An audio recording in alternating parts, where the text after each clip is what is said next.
has felt that, look, it really is a different people in a different country, and if they want to go their own way, so be it. The problem has been dividing up precious resources like oil, most of which resides in the South, and trying to ensure that as much income as possible from that oil remains in the North. But in terms of the actual division of the country, I think increasingly there has been the realization in the North that this was the way it was going to happen. Indeed. I want to examine the reasons behind the recent violence we're seeing in the border region. What's behind, for example, the violence in Abyei, where an Ethiopian peacekeeping force will be sent to quell tensions? The real problem in Abyei is a complicated ethnic issue. The permanent people who live in Abyei are the Ngok Dinka people who are linked to the south. But the same area is used by the Miseria people who are linked to the north and who pasture their animals there during the dry season. And they have done that for centuries. And they're afraid that they won't be able to continue to pasture their animals there. And the northern government has been insistent upon ensuring that they maintain as much control as possible of Abyei. There's also a small amount of oil in Abyei, but that's not the major issue there. And why did the violence erupt in southern Kordofan state, which along the border between the north and the south? I think oil has a larger role in southern Kordofan than it did in Abyei. The southern Kordofan issue is complicated by the fact that the Nuba people live in southern Kordofan, and although they are not technically southerners, they are allied with southerners. They probably have their sympathies towards the south, and this is an area that the north does not want to lose. So they sent troops into southern Kordofan in order to try to ensure that the north would retain control of it. Technically, it is north of the dividing line between the north and the south. Turning to you, Jonathan Temin, anything to add or subtract to what's behind the tensions, and to what extent will the peacekeepers, the Ethiopian peacekeepers, be able to maintain a stable situation in Abyei, and what about the tensions in southern Kordofan state, and where will it eventually, on which side of the border will it land? Concerning Abyei, it's important to emphasize that the solution that has been found is only a temporary one in sending in the Ethiopian peacekeepers. The fundamental question of whether Abyei is part of the north or part of the south remains unanswered. It was supposed to be answered through a referendum in January where the people of Abyei would get to vote whether they want to be part of the north or the south. For various reasons, many of them political, that referendum didn't happen, and so the people of Abyei are still left in limbo as to what their future holds, and they're very anxious that that future could be a violent one and a difficult one after the south secedes.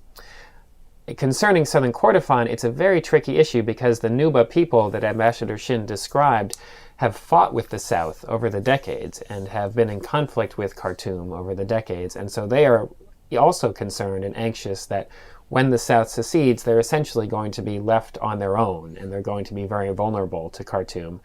And of course, Khartoum's actions over the past few weeks suggest that they have reason to be concerned. Ambassador Shin, is there any chance that these key issues of who controls Abyei and how to stabilize Kordofan state, and also how to share oil wealth, which is another sticking point, could they be agreed on before July 9th? Conceivably, there could be agreement on the sharing of the oil wealth before July 9. According to Thabo Mbeki, who leads the high-level Africa Union panel trying to sort these issues out, there's been a lot of progress on that issue. Whether they'll actually succeed in having an agreement by July 9 is questionable, but it's possible. I don't think there's any possibility of having agreement on southern Kordofan or Abyei by that time. It's just far too complicated and too much emotion involved on both sides to sort it out in just a couple of weeks. And Jonathan, do you also think that some kind of an oil sharing agreement can be reached by July 9th? And what about these other key issues, Abyei and southern Kordofan? And how much longer will they be a source of continued conflict even after declaration of independence? Yeah. There is a chance there will be an oil agreement before July 9th. I wouldn't be surprised if it comes on July 8th at about 11:59 p.m. The nature of Sudanese negotiations is brinksmanship and deals at the very last minute. But both sides are so heavily dependent on oil revenue that it's ultimately in both of their interests to make a deal, and I suspect that those interests may win out at the end of the day. Concerning the border, what will soon be an international border between the North and the South, it is unfortunately going to be volatile for some time. Given these tensions that we're talking about, given all the groups that migrate over the border, and given the fact that so much of the oil is concentrated around the border area, just leads to the suspicion on my part that the violence around there is going to continue, and that continued international engagement around the border in particular is going to be necessary. Kel, if I could just add on that point, the border issue is even more complicated than just the question of southern Kordofan and Abyei. The Abyei border is actually agreed upon. There's no dispute as to where the border runs, but there are 7 pieces of that border that are not agreed upon between the North and the South, and they constitute up to 20% of the total North-South border. And I doubt if any of those 7 pieces is going to be resolved by July 9. And that's why they're now talking about having some kind of an international peacekeeping force along the border to serve as sort of a buffer force. All right. In terms of trying to negotiate these issues, what outside parties are involved? The AU, is the U.S. Special Envoy to Sudan, Princeton Lyman, involved, and is he helpful? Quite a number of parties are involved. I think the key one is President Thabo Mbeki's high-level Africa Union Commission. They seem to be doing most of the heavy lifting on this. But Princeton Lyman is engaged on the North-South question. The Norwegians still are engaged. The British are engaged. So it's a long list of players that are having some kind of an impact on all of this. And to what extent do you think there will be increased tensions even after, obviously, they will exist after July 9th? And to what extent will the North, once this becomes a reality, South Sudan, will they play along? Will they be more cooperative, less cooperative? How do you think their posture will evolve? My concern, frankly, is over the medium and longer term. I think over the short term, this is going to be a relatively peaceful future for North and South Sudan. But medium and long term, all of these issues that are being postponed are going to, I think, create even more tension between the two parties. And that in turn may touch off some tensions both within the North and within the South that are not directly related to North-South problems, but simply cause more tension in both of those parts of Sudan. And this, I think, is very worrisome. And Jonathan, what's your sense of how the North will proceed its posture, after July 9th? Will it sort of be more reasonable, or will it continue, with its obstructing, what is inevitable? And is there some sort of a timetable? Because as you both indicated, the longer this smolders, the worse it will be for North-South relations and, relations within each region. A few months ago, around the time of the referendum, the Northern leadership really faced a choice as to whether they were going to continue with more of the same, or if they were going to try to be more inclusive and more equitable in their sharing of resources. And unfortunately, the evidence that we have suggests that they are using a more of the same approach, given the actions in southern Kordofan and Abyei in particular, and that some of the hardline elements within the Northern leadership are ascendant. What is particularly critical in the North is the economic picture that they are facing and the economic challenges that are a result of Southern secession. The Northern economic minister the other day said publicly that he expects that about 37% of their revenue is going to be lost because of Southern secession and because of the Southern oil that will go with the South. That may well be an underestimate. It's actually not sure what the picture is going to look like because there is no agreement yet on oil revenue sharing. But when the economic cost of secession starts to hit in the North and starts to be felt by people in the North, that's when a lot of questions are going to come up and how people are going to react to that, because it will be a painful economic cost.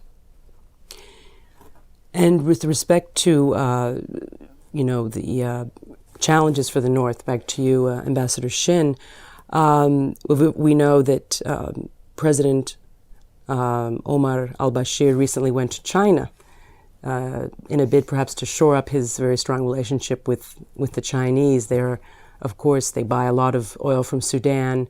They provide arms. Do you think that Beijing gave any message to the president? Is there any pressure on China perhaps to help Sudan, North Sudan, be more cooperative? I'm sure there is pressure on China to do just that. What the Chinese actually did vis-a-vis their meetings with Bashir is another matter. I mean, we simply don't know whether they exerted any of that pressure or not. The timing of Bashir's visit to China is obviously linked to the independence of South Sudan. It's an effort to shore up this support that China has traditionally given. China is without question the most influential country in the north, and it is increasingly exerting its influence in South Sudan. I think there were probably agreements on oil coming out of Sudan to China. China gets about 6% of its imported oil from Sudan. It's a major, one of the major suppliers for China, and China wants to maintain that relationship. It has a 40% interest in Sudanese oil development. So these are all critical issues for both Sudan and for China.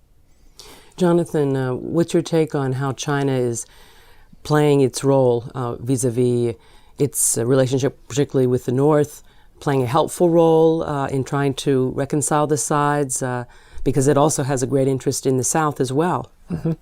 I think it's important to recognize that in this process of referendum and secession, China has been a useful behind-the-scenes actor over the past year or so. If you go back a year or two, there was an assumption that China would be opposed to secession of the South because it might limit their access to oil. But at some point along the way, I think the Chinese recognized that secession was inevitable and it was going to happen peacefully or violently. And they decided that they wanted to use their influence to help it be a peaceful process. And I think there was some messaging to Khartoum that China was ready to accept southern secession. At the same time, the Chinese have made significant efforts to get closer to Juba, to the Southerners. There's been a lot of back and forth travel between Beijing and Juba in anticipation of southern secession and in recognition that China needs to have a positive relationship with the South as well, given that so much of the oil is in the South. You're listening to Encounter on the Voice of America. My guests are Ambassador David Shin. He's former U.S. Ambassador to Ethiopia and Burkina Faso. He's currently a professor of international relations at George Washington University here in Washington. And Jonathan Temin. He's director of the Sudan program at the U.S. Institute of Peace. And we are talking about the future of South Sudan, the world's newest state. And this is a reminder that you can listen to Encounter online as a podcast. Please visit our website, voanews.com/encounter, and you can also follow me on Twitter at Carol Castiel, VOA. Well, back to you, Ambassador Shin. Let's take a look at, the other troubled areas within Sudan.